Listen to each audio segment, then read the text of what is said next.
So, while indulging my daddy issues, I read about me being cast as the Joker's actual daughter in that new CW show. Finally, I'm getting the respect my knockoff gets. Today, a show of my own. Tomorrow, surely a better flick than Birds of Prey. For now, Lilith. Lilith, the Night Wanderer, the flame-haired namesake of legend. Her story begins at her old Kentucky home. She witnesses a brood of bubbas going all Transylvanian villager. She asks her ma why. Ma answers the mob is going to drag the river in search of a lost boy. They think he is drowned because his shoe was found on the riverbank. Lilith proclaims the boy was not drowned. She weighs down the mob. A bubba scolds her for stopping their march. She's even called a red-haired minx. Like 'em young, don't ya? Lilith leads them to a heaping hill of dead vegetation. Yep, she's in Kentucky all right. Her sincere voice pulls the knot of men after her flying feet. Over rough, steep, stony ground, the Lilith figure scrambles until she finds the boy in an abandoned cliché. A bubba yells to rope the boy before he drops deeper into the well. After the rescue, a local yokel asks how Lilith found the boy. He reckons she threw him down the cliché. Another yokel believes her strange eyes are proof of her guilt. Yep, Kentucky all right. The detective then suggests to shake and slap the truth out of her. What, they gonna dunk her on a stool too? Maybe defenestrate her later? It is then Pa Clay intervenes. Hubba bubba, damn he fine. Wonder if he's on farmersonly.com. Little Lilith explains she simply sensed what transpired, then alerts everyone of something else. The boy was chasing his dog. It's still in the well. Quick, get him out. A dog can feed a family of 4. The locals inspect the well and indeedly doodly find the dog. Pa Clay escorts her home safely. The rescuers admit what fools they were to suspect her. At home, over a slice of deliciously refrigerated choco cake, Lilith admits her powers are revealing a secret. She's adopted! Indeed, they were going to tell Lilith on her 13th birthday. Well, that would have halted the festivities. Lilith flees into the night. Neither parent follows. Well, parenting was different back then, huh? It's not like crazed rednecks are stalking the roads and parking lots, right? She races over the stone bridge, mile after mile. Damn, country folks really do walk that far to get somewhere. Lilith finally arrives at the county orphanage. Although late, Headmistress Harden is dutifully at work. She is shocked that Lilith found her. The girl left when she was barely a year old.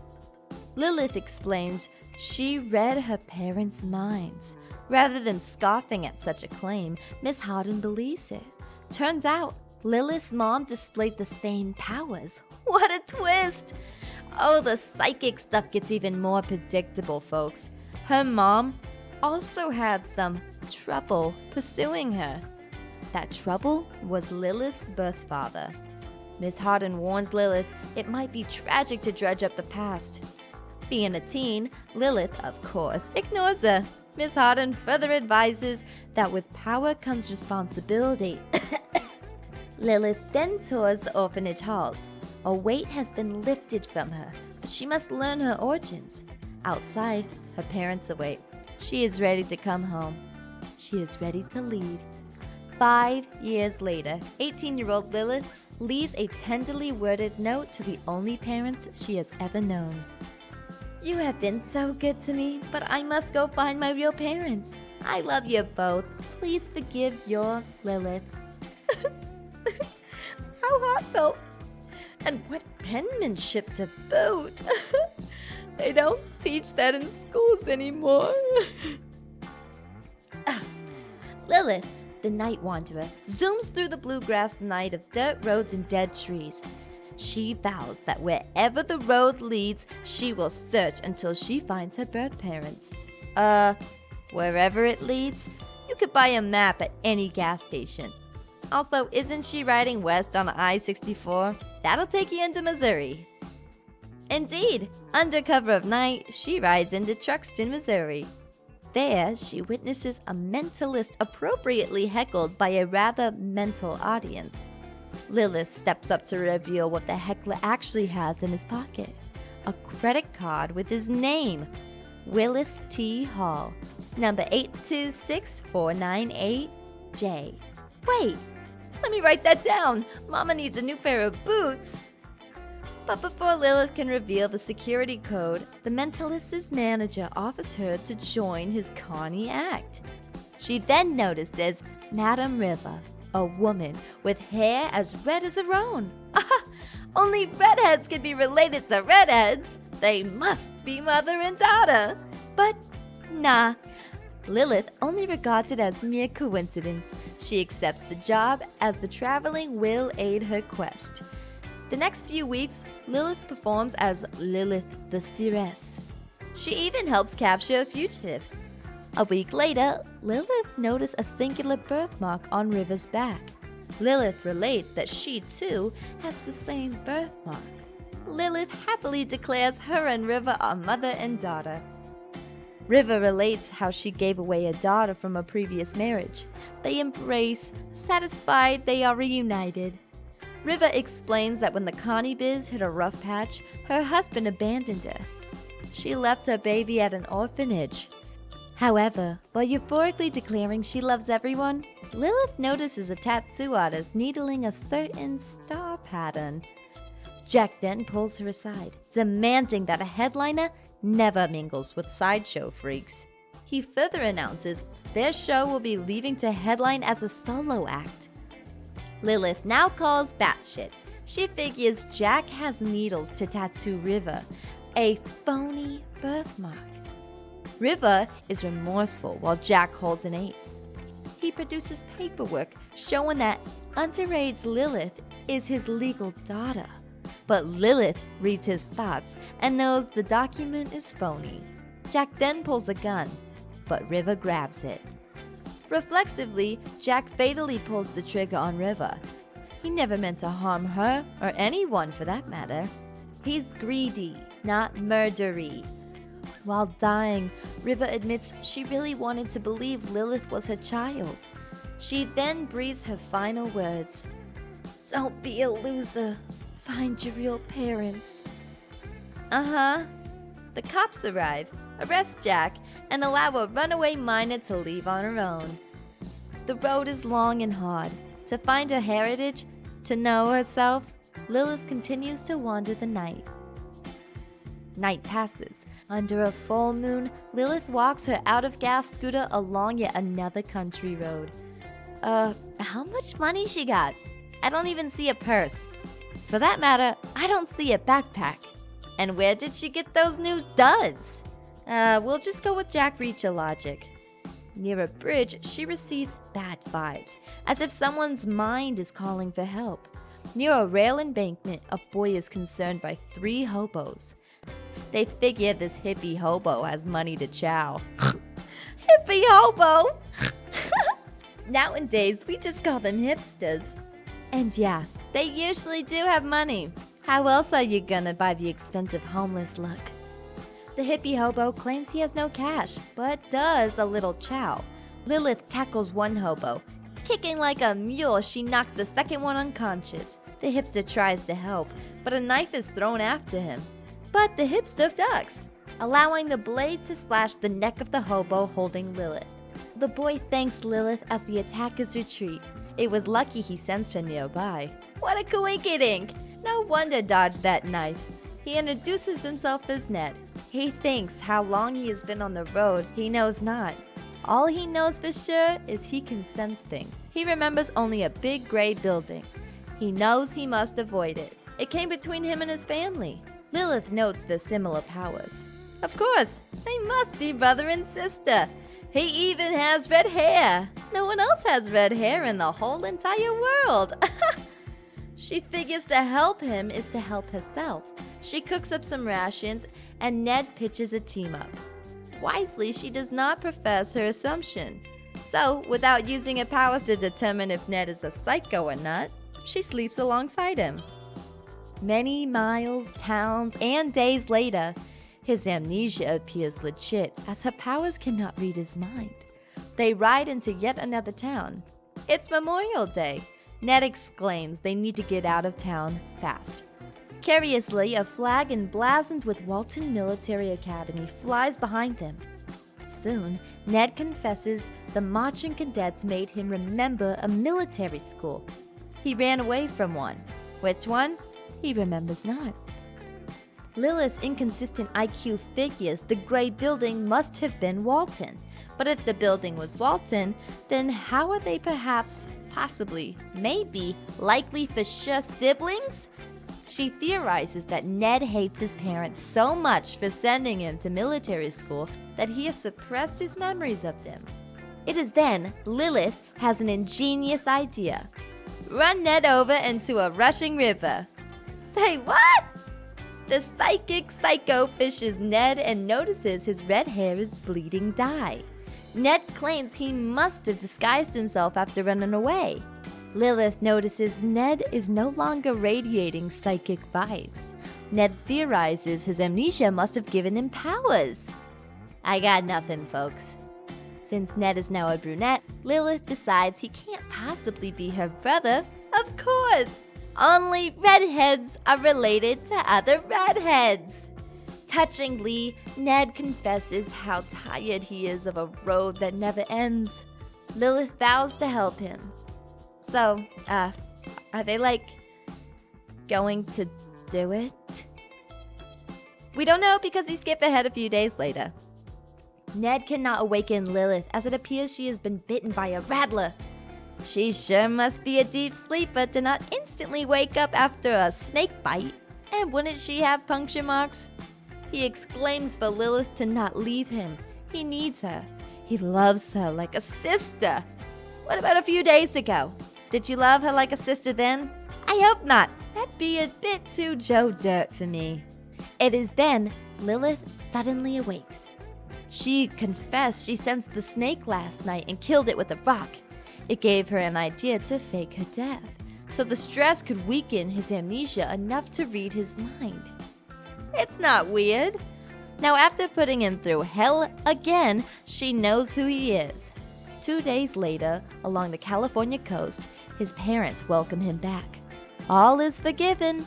He can now do his own thing. What own thing? You want a rock or something? Lilith vanishes before the family can thank her. One lost child has been found. Another must go on down the endless road still wandering the night. The road is always stretching ahead. Well, duh, it's supposed to do that. Always following you, because in a weird way, a road does. Lilith rides, now on a sweet hog, into Mesa Grande. And again, I ask, how much money she got with her? She has a new ride and new duds. I so want that skirt and boots combo. She happens upon a mob gathered around a humble home where from police perp walk a woman. The crowd yells, "Witch!" and "She-fiend!" Really? She-fiend? That either took some imagination to concoct, or none at all. Lilith asks who the perp is. Archie Bunker there exposits she is Lily Dunbar, and she killed the fella she was bamboozling with her powers. Archie says that Lily is headed to state prison for execution. Well, that was fast. Guess the trial was over the phone. Lilith judges the whole death penalty thing as barbaric. She is from Kentucky, right? That place puts to death anyone who wasn't a Wildcats fan.